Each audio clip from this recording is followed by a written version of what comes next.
देश के 5 राज्यों में कुछ ही महीनों में विधानसभा चुनाव होने हैं। ऐसे में हर राजनीतिक दल वो सभी पैंतरा अपनाने में जुटा है जिसके वो सहारे सत्ता पर काबिज हो जाए। भले ही इन राजनेताओं की बात चुनावी समर में शिक्षा, स्वास्थ्य, सड़क, पानी और बिजली जैसे मूलभूत सुविधाओं से होती है, लेकिन अंततोगत्वा ये जाकर धार्मिक ध्रुवीकरण पर ही केंद्रित हो जाती है।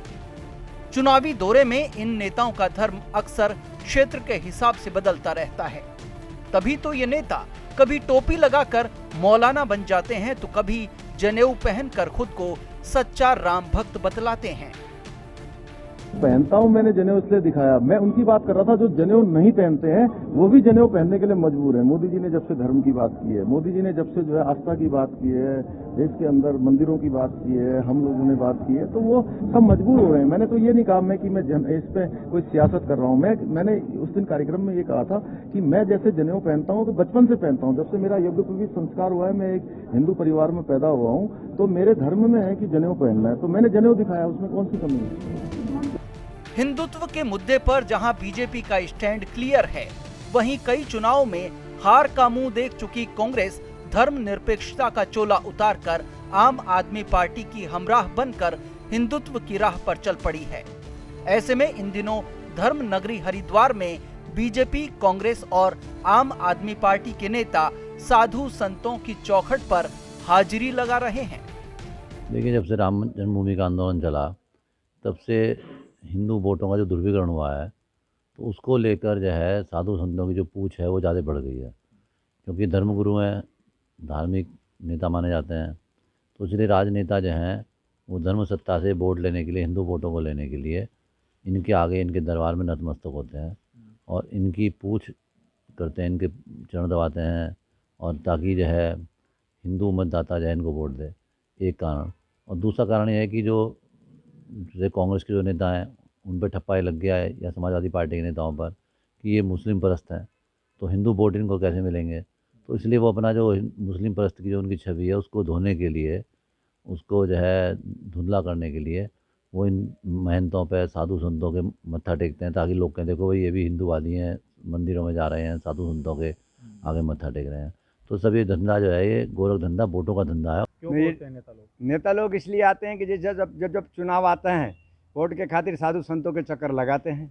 साधु संतों के चक्कर इसलिए लगाते हैं कि बहुत सारों के थोड़ा, किसी के 100, किसी के 200, किसी को 1000, किसी के 10,000, किसी के लाख, किसी के 50,000, ऐसे इन लोगों के फॉलोअर्स होते हैं। वो कहेंगे महाराज जी कहेंगे कि हम लोगों को वोट दे दे, तो वो इस कारण से ये लोग महाराजों के चक्कर काटते हैं। आपने देखा ही होगा हैं कि कभी कौन सी पार्टी के नेता जमघट लगा रहे हैं, फिर वो निकल गई तो फिर दूसरी पार्टी के नेता जमघट लगा दें, वो आ गया तो फिर तीसरी पार्टी के नेता जमघट लगा दें। यानी कि बहुत सारे अवसरवादिता भी नेता भी लगते थे और महाराज लोग भी हैं, और बहुत सारे ऐसे हैं कि जो अपने काम से काम मन रखते हैं, अपनी भारतीय धर्म और संस्कृति के लिए जो आगे आएगा उसको देने के लिए तैयार हैं। हिंदुओं की आस्था के केंद्र 4 धाम उत्तराखंड में ही मौजूद हैं और ये हिंदू बाहुल्य प्रदेश भी है। ऐसे में सभी राजनीतिक दलों की नजर हिंदू वोट बैंक पर होती ही है। लिहाजा जब केंद्रीय गृह मंत्री अमित शाह उत्तराखंड के दौरे पर आए तो वो भी हिंदू वोट बैंक साधने के लिए हरिद्वार के साधु संतों से मिलना नहीं भूले।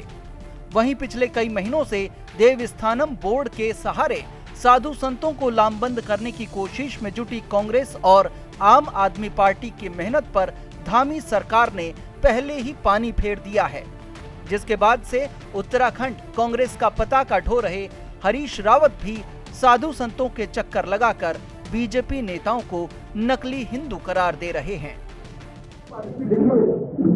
मैं एक बात मानता हूँ, आस्था के प्रश्न को सार्वजनिक नहीं किया जाता।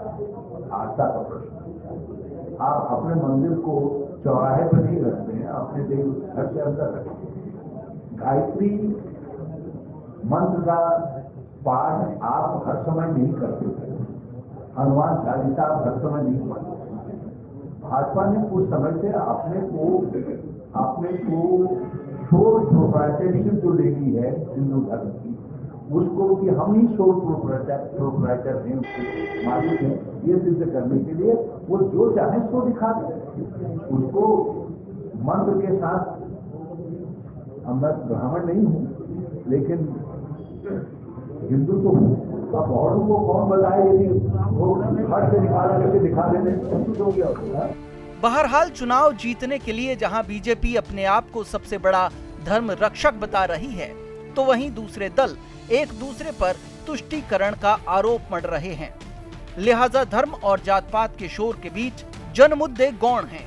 अब देखना होगा कि 2022 के चुनावी दंगल में कौन सा दल अपना विजय पताका लहराने में सफल होता है। वैसे भी बहुत बड़े दार्शनिक कार्ल मार्क्स ने धर्म को अफीम बताया था।